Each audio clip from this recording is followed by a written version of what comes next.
So hello, everyone, and welcome to part two, where we're engaging in a few of the questions we did not get to in our Loneliness, Loss, and Grief in a Time of COVID virtual lecture series. I'm very pleased to be joined by both Professor John Swinton and Dr. Ken Takano, and I welcome them both to this venue. My name is Christopher DeBono, and I'm the Vice President of Mission, People, and Ethics. We have four clusters of questions that we've been able to pull out from the questions that were asked during the webinar. And I'd like to begin with the first question and address this to John. And I'm going to summarize a few of the key concepts. The question that came to us was, how do our beliefs in human dignity, which are certainly very critical at Providence Healthcare and across the continuum of long-term care, where we try to honor the spirit, allow us on the one hand to balance infection control and at the same time think about the whole person in care? And I think what I'm hearing from these questions around this is there's a perceived stress and tension between doing those things, because now we're all of a sudden in a crisis situation. So John, I'm wondering what you might contribute to that question. Yeah, I think it's a very important question, really, because the issue of dignity is very closely tied to the issue of value. And both dignity and value are not things that you can generate within yourself, that they're things that are given to you by other people. So they are by definition gifts. But the particular gifts, they're almost like, I don't know how you would put it, like the gifts of love, in the sense that if you think about love as a practice, it's a very much an embodied practice. It's something that you pass on and communicate through touch, through facial expression, through physical positioning and various other things. So it's very much an intuitive thing. And one of the difficulties with something like physical distancing is that a lot of these kind of practices of love that provide dignity and value are inhibited. So the simple fact of wearing a mask means that a good deal of your communication of value is taken from you. There's a lot that you can do with your voice. There's a lot that you can do with your eyes. But one of your primary spaces for communicating value and dignity is your face. But then you also have the rest of your body. So it may well be that you have to physical distance, but that should really just alert you to the way in which you use your body and the way in which you inhabit the caring space, so that your bodily gestures, although it may not be bodily touch in the way that we want to or normally expect, your bodily gestures communicate value, communicate care. So in a very real sense, along with your voice, obviously, but in a very real sense, we're kind of called to take seriously the idea that we are body and mind embodied, and try to express our emotions intentionally through our bodies. So in one sense, it's an opportunity to function in a holistic way. Another sense, it's an inhibition, but it's an opportunity to use your body to communicate the holism that you want to the other person to experience. Thanks very much for that observation and beginning to think even very concretely, if I'm hearing you correctly, in how we can modulate what was previously uninhibited before. It does remind me, and I might, for this, invite Ken to the screen to answer from a practical perspective. One of the other questions, and John was kind of pointing to it, was that when, from an operations perspective, when we run healthcare organizations, long-term care centers, and infection control is, for obvious reasons, the priority. The experience that this questioner is raising is that it feels like there's no allowance to consider for low-risk options for psychosocial care. So again, speaking of the kind of direction that John was speaking in, I know we've had months of experience of this, and I'm wondering what are those options, and what's been your experience as a leader in this field to help long-term care centers like Holy Family and others move towards more relationality? Yeah, it was a big challenge. You know, at the outset, of course, there was a strong recommendation to withdraw physical presence from the care home, which was traumatic to everybody, the care providers and the residents, with the exception of those who were critically necessary for physical needs. That sadly left those who were there to support someone's psychosocial, emotional, spiritual needs were excluded from the physical presence. And we were able to, provide some level of support through virtual contact, video connections, Zoom connections, and have some face-to-face, which fortunately allows both parties to have their face exposed and perhaps to be able to convey some facial expressions of comfort and caring. And for those who were at end of life or very near end of life, our spiritual and psychosocial support people were permitted as an essential service to come on site and provide that degree of caring while physically present, which, I still think that physical presence is the most valuable. But in terms of if there's limited access, there is reasonable support can be provided virtually. Thanks, Ken. And if I can stay with you, and I'm going to ask a similar question to John that builds on this. A number of those that were on our webinar wanted to understand a little more deeply what the experience was for our residents and their families with these new challenges for communication and relationship. And in particular, the idea that was shared in a number of questions was, first of all, do we understand what that impact is on our residents? So how can we clinically and perhaps just in our own sense, talk about what they might be experiencing and importantly, learn from them about that? So I'd like to ask you to comment on your perception, Ken, right inside a long-term care center about whether you saw essentially a decline in the health of our residents because of the lack of sociability, in spite of all of our efforts to improve it. But COVID obviously changed the way we relate. And I'm going to ask John you the same question in a moment, please. Yeah, it's certainly a difficult question to answer definitively, but my perception was that there was a great deal of suffering that was emotional and psychological suffering due to lack of connections with those whom were the greatest support. So many of our residents had very regular family visits, very involved and caring families who were suddenly absent except for a virtual connection. And for our residents who were cognitively impaired, to be looking at a video screen and seeing a person on there, it's not entirely clear whether those people could be definitively recognized as the family member that they loved. So there's an element of loneliness that can't be replicated by a virtual means. The physical presence, the touching, the comforting gestures that can't be developed on a video, they're just not going to be sufficient really to comfort people completely. And certainly we felt that people were suffering in their mental and psychological well-being, which really was a tragedy. And there were other questions that came up, or other comments that came up from some family members and even residents that were able, suggesting that they would really rather die of COVID than die of loneliness. And that really struck a strong chord with me, that we are neglecting a very significant part of these people's lives at a time when their lives are drawing to a close. So it was really very troublesome to try to achieve some sort of level of comfort and balance.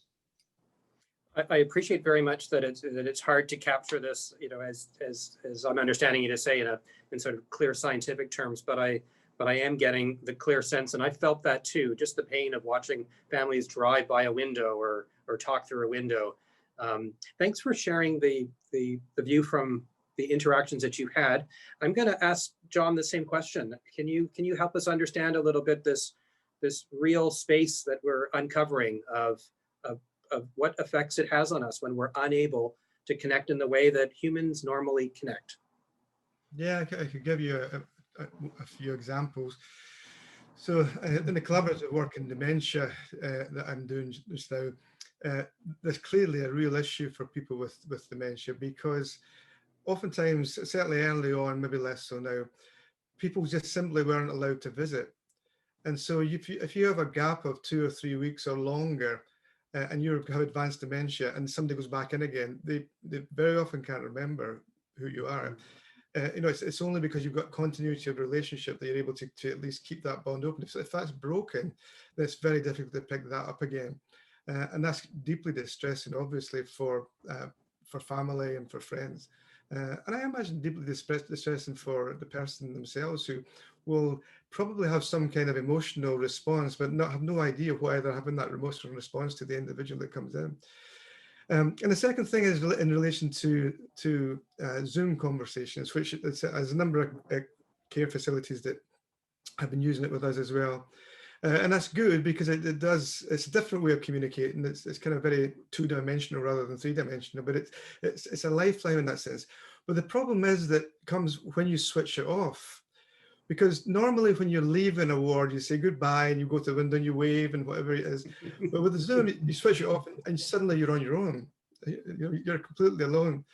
And I mentioned my mother in the presentation that we did, who's back home again and doing well, because she struggles with that, because she can talk to all of us on Zoom, and she's got a little tablet and she does really well. But you switch it off. It's like being in a hotel room. If you've ever Zoomed somebody from a hotel room, you switch it off and suddenly you're alone in a hotel room. And that kind of almost exacerbates a person's loneliness and sense of alienation. And the third thing, and again, this is, my mum's a good example of this, is that people get disoriented because every day is the same. Every hour is more or less the same. If you're living on your own, then you've no idea where you are in the weekend. Your normal markers are gone. And that makes it difficult to think clearly. It makes it difficult to structure your life, and it makes it difficult to find a sense of hopefulness in the midst of, what is an unending kind of groundhog day. And that's not a healthy way to be. And it's not just elderly people that experience that. I think all of us, certainly during lockdown, all of us experienced that. Maybe less so now because we're less locked down. But there's something important about routine and rhythm for life that we sometimes forget, and it's been brought home by the pandemic. You're reminding me that I've obviously been following both within our organization, but beyond the experiences of family members. And one of the very poignant ones was that early point that my mother is forgetting who I am. And the regular continuity reinforces those gaps in terms of short and long-term memory. Thank you for this. I've got one more question that I'm going to direct to Ken, but then I'm going to come back to both of you and ask you to do what you've been doing so wonderfully again on part 2 of this webinar, but also in part 1, is just at the end of the day to reflect on why this is important to you, and was there any new insight that this conversation generated for you?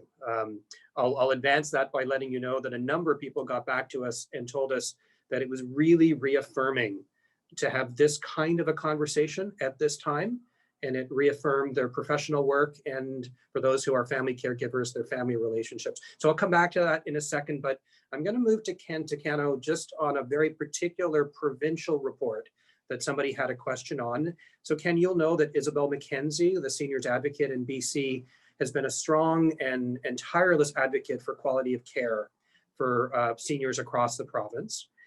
In one of her more recent reports, which applies to what we're talking about today, is a recommendation that we particularly turn our focus on family and resident input for the structures of long-term care, and in particular, we can apply it to how we respond to this latest crisis.